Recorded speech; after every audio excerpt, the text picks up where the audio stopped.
a nossa coletiva de imprensa com a pergunta do repórter José Augusto Souza, da TV Record, a respeito da gestão de renda, tema do Conselho da Amazônia.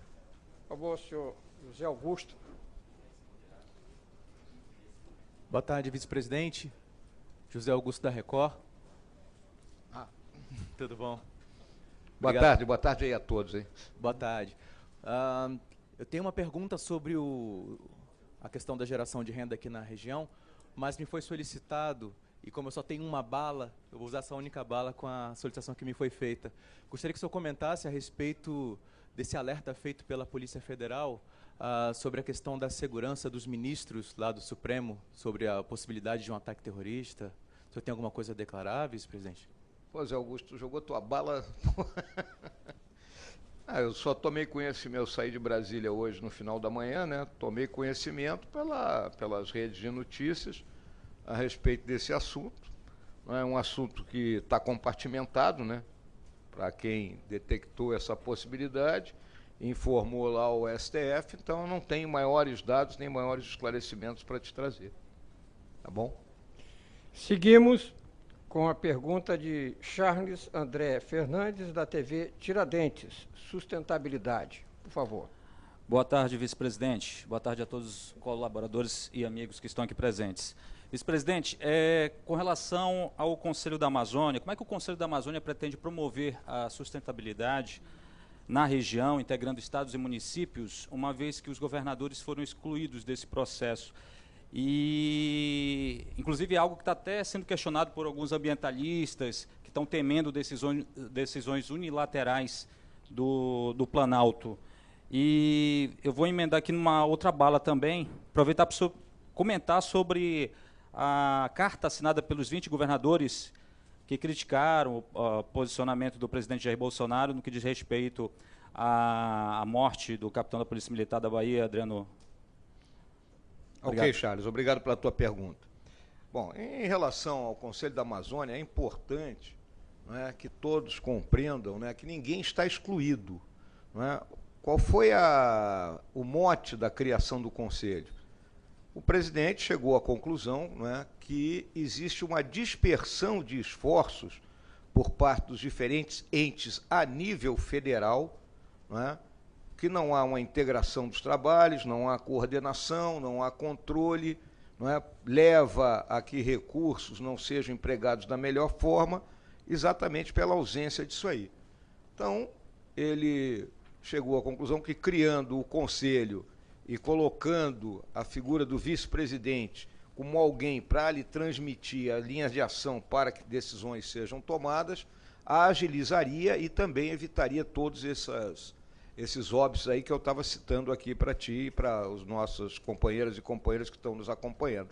Então essa é a visão. O Conselho ele tem que reunir, né, os organismos federais, colocar comando, controle, comunicação, de modo que todo mundo fale uns com os outros a mesma linguagem, não é? Termos um trabalho de inteligência, não é, voltado para suprir as necessidades dos diferentes ministérios. E esse trabalho vai desde uma base cartográfica, que não existe, né, até o mapeamento, né, correto dos principais problemas, um banco de dados, né, porque vocês sabem que tem ministério que usa os dados do INPE, outro usa os dados do Sensipan, outro usa os dados do Planet, né, então não se falam. E informação, que é isso que nós estamos fazendo aqui agora, né? Nós perdemos a guerra da informação ano passado, e nós não podemos perder a guerra da informação. Então essa é a função do Conselho. O que eu estou fazendo num primeiro momento? Eu estou conversando com cada ministério individualmente, então o ministro vai lá com a equipe dele, me apresenta quais são os trabalhos do ministério dele em relação à área amazônica, e ao mesmo tempo eu estou fazendo visitas aos nossos governadores. Comecei por Roraima semana passada, essa semana aqui estou aqui no Amazonas.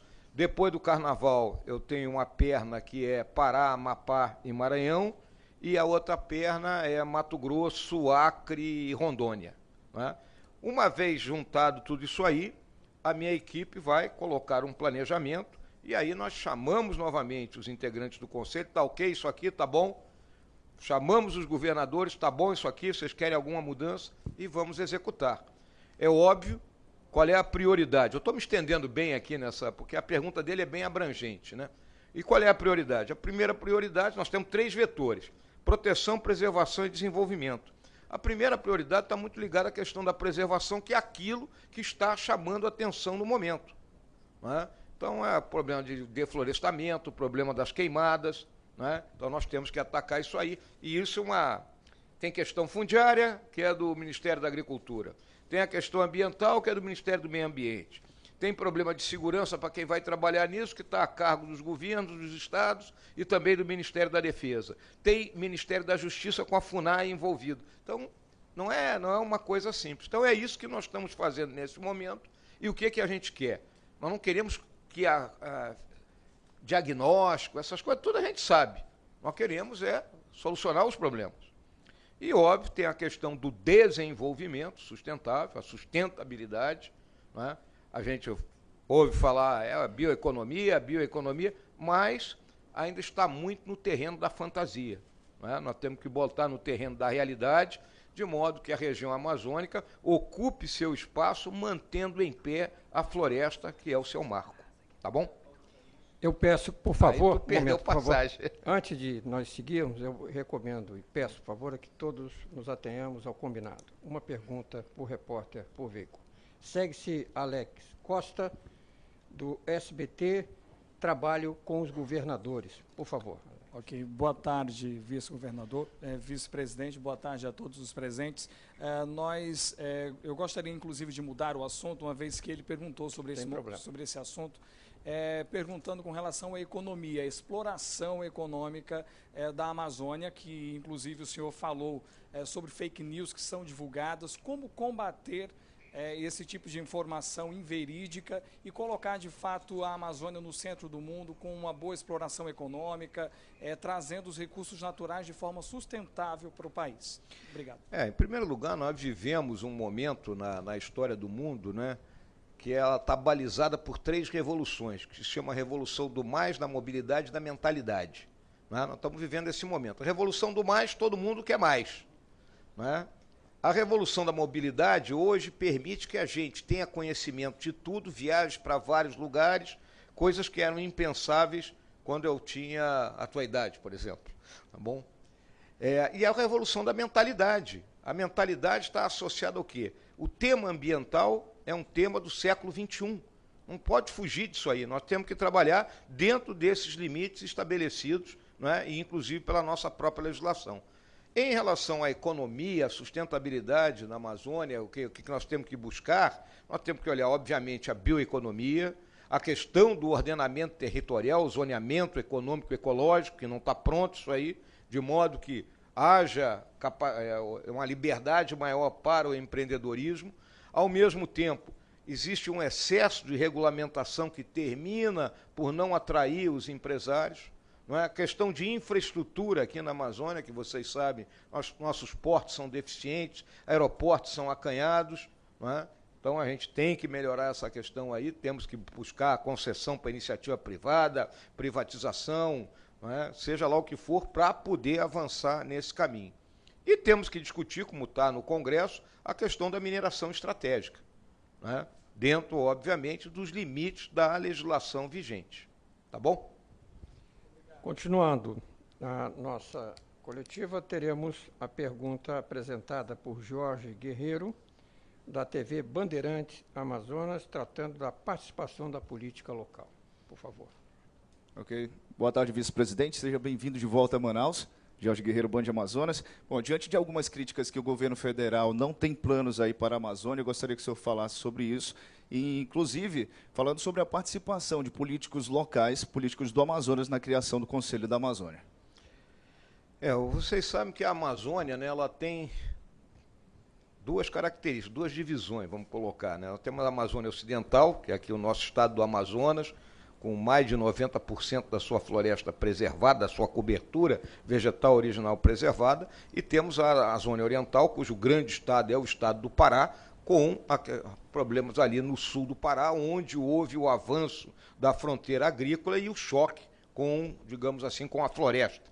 Vamos usar essa terminologia. Então, são situações distintas. Então, não há uma solução homogênea para... Muitas vezes as pessoas falam Amazônia.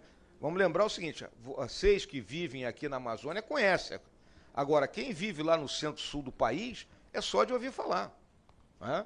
Se não pisou aqui, não é vir aqui a Manaus, fazer um passeio de barco ali pelo Rio Negro, não é? Dançar um boi e depois ir embora. Isso não é conhecer a Amazônia. Ele tem que ir nos rincões profundos para entender como são as coisas aqui. Tem que pegar um barco, subir o Rio Negro 4 dias para chegar em São Gabriel da Cachoeira, não é? Ou pegar um barco para andar pelo Rio Purus, não é? E entender as características da região. Tá? Então é óbvio que nós temos diálogo com todos os representantes do povo amazonense, não é? Seus governadores e as suas bancadas, no meu caso, a bancada a nível federal. Não é? Diversos parlamentares dos diferentes... Por exemplo, eu já recebi a bancada do Acre completa, junto com o governador. Foram lá conversar comigo. Não é? E eu tenho meus contatos com todos os representantes das bancadas, e nós vamos conversando, trocando ideia, não é? Buscando a sintonia fina e o ajuste daquilo que é o melhor. Mais uma vez, a gente tem que deixar claro, não é lá de Brasília que nós vamos estabelecer uma política sem conversar com quem está no terreno. Essa é a grande tarefa do Conselho, é exatamente isso, se conectar à realidade e não fazer as coisas no papel, porque no papel tem muita coisa que já ha sido feita aqui no Brasil, mas não andou. O próprio Conselho. O Conselho tinha sido criado em 95, com vários integrantes. Nunca se reuniu. Né? São 25 anos e nada ocorreu. Então vamos fazer esse aqui funcionar. Tá bom? Seguimos com Israel Conte, BNC Amazonas, perguntando sobre a conversa com o governador. Por favor. Boa tarde, vice-presidente Hamilton Mourão, Israel Conte aqui do BNC Amazonas. O senhor, antes de vir para cá, deu um pulo lá com o governador Wilson Lima. Eu soube que vocês trataram sobre Zona Franca de Manaus, infraestrutura.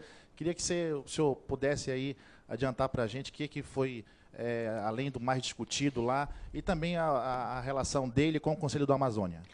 O governador Wilson Lima, eu já tenho uma relação anterior com ele, né? Desde o período da campanha eleitoral nós já estabelecemos amizade, então temos vamos dizer assim, temos maior facilidade para nos entender e conversar. E dentro daquilo que nós temos feito quando chegamos nos estados, é uma apresentação do governo do estado, da visão do governo do estado. Então ele estava principalmente ali com o secretário do meio ambiente dele, né? Então ele expôs, né, os problemas que o Amazonas enfrenta, né, na questão econômica, né, dos gargalos para que a economia do Amazonas possa realmente deslanchar, né, a questão social que se vive aqui com 50% ou mais da população do estado concentrada em Manaus, né, com os demais municípios com população rarefeita, né, os problemas de infraestrutura, né. Então, foi essa a questão de ciência e tecnologia, de como aplicar a pesquisa e desenvolvimento aqui, de modo que ela não fique um fim em si mesma, né? Ela seja realmente, faça aquela integração entre a empresa, a academia e o governo, né? De modo que isso aí resulte em resultado para todo mundo, leve a resultados positivos para todo mundo. Então, foi a conversa que eu tive com o governador, com a equipe dele, né? A questão da segurança pública, obviamente, que é algo que preocupa, né, o Estado, em particular aqui a cidade de Manaus, vocês todos sabem, né, a questão do tráfico de drogas, ela atinge com virulência as nossas grandes cidades e Manaus acabou não fugindo disso aí.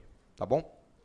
Prosseguindo da entrevista, teremos a pergunta colocada por Cleiton Renzo, do Amazonas 1, tratando da economia, Conselho da Amazônia. Por favor, Cleiton.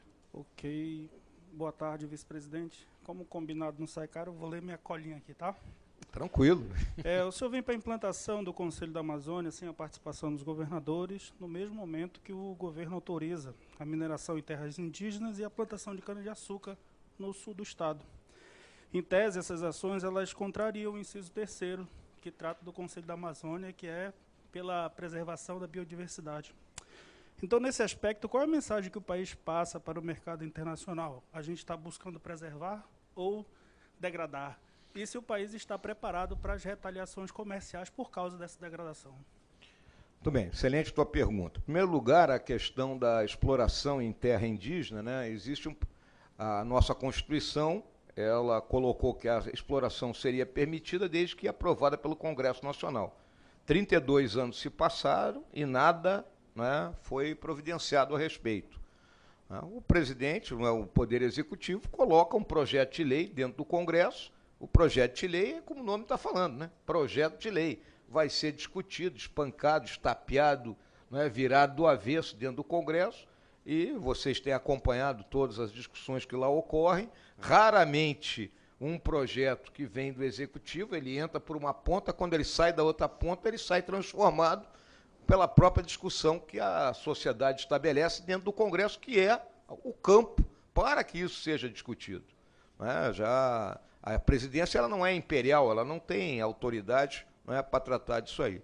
Em questão da plantação de cana-de-açúcar, foi atendido os anseios, não é, de alguns dos governos locais, principalmente ali na região do norte do Mato Grosso, e aqui alguma coisa no sul do Amazonas, mas dentro do que já estava previsto e estabelecido na lei.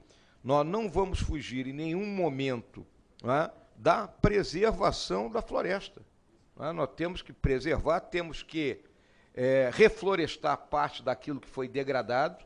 Não é? Então, nesse mesmo lugar que nós estamos aqui, no CBA, tem gente que pesquisa isso com espécies, não é, nativas, que possam trazer ganho depois, né, quando a gente replantar essas árvores. Vamos lembrar que nós assinamos um compromisso no Acordo de Paris, não é, de que o país tinha que plantar 12 milhões de árvores, né, até 2030, se eu não me engano. Então, está assinado, foi assinado pelo governo anterior. Então, nós temos que tomar as providências para isso aí. São essas tarefas, né? Então, você vê que a tarefa do Conselho, dentro dos 3 grandes vetores ali de proteção, preservação e desenvolvimento, não é uma tarefa simples e que vai requerer um diálogo constante com todos os entes da federação e, óbvio, com a sociedade civil. Encerrando a nossa entrevista, teremos a pergunta de Larissa Cavalcante, do jornal A Crítica. Boa tarde. Por favor. Vice-presidente Larissa Cavalcante, do jornal Impresso A Crítica. Em relação à atuação do Conselho, entre as funções e competências, além de aconselhar, opinar, que ações efetivas e o Conselho vai ter poder de ação em relação à transversalidade nas questões que envolvem a Amazônia? Boa a tua pergunta. Né? Então, como é que a coisa funciona? Vou colocar um caso prático aqui, né, que eu até citei. Então, temos um problema, né, de uma terra indígena no Pará que estava, vamos dizer assim, não demarcada, mas era algo considerado que no futuro poderia ser terra indígena.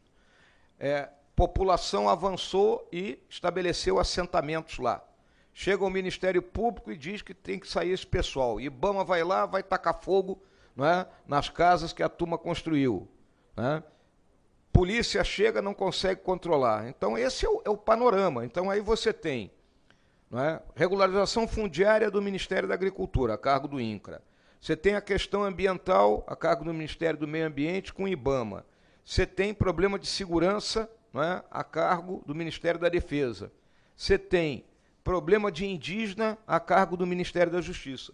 Então, no subgrupo, não é, encarregado da questão de preservação, vamos sentar todos, eu vou ouvir todo mundo, vamos colocar todos para falarem uns com os outros e chegarmos o quê? A melhor solução para o problema, uma solução concertada, né? E não pura e simplesmente tacar fogo, expulsa, você entendeu? Então o Conselho tem que agir dessa forma, exatamente porque os problemas aqui são complexos, eles não envolvem só uma entidade. É isso que caracteriza, não é, a Amazônia e as dimensões, né, que é até um pleonasmo eu dizer dimensões amazônicas na Amazônia, né, mas são dimensões amazônicas. Então, essa é a minha responsabilidade, ou seja, conciliar todos os interesses, né, de modo que o governo federal haja num sentido único e com resultados positivos para a região.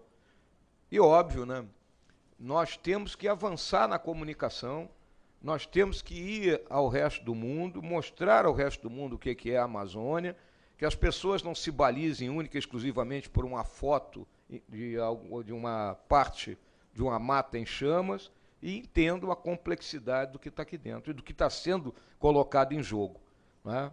Nós temos um futuro promissor, mas com a nossa floresta sendo preservada. Tá bom? Tem uma pergunta que ficou no ar aí, que foi a questão dos governadores, né? Que tu tinha feito, né? Questão dos governadores, caso a morte do capitão Adriano. Isso é discussão do presidente com os governadores, é política. Isso é política. Tá bom? Em função da agenda do senhor vice-presidente, compromissos assumidos, estamos encerrando a nossa coletiva. Agradecemos a participação dos veículos de comunicação representados aqui pelos repórteres. Desejamos a todos uma boa tarde. Muito obrigado aí, gente.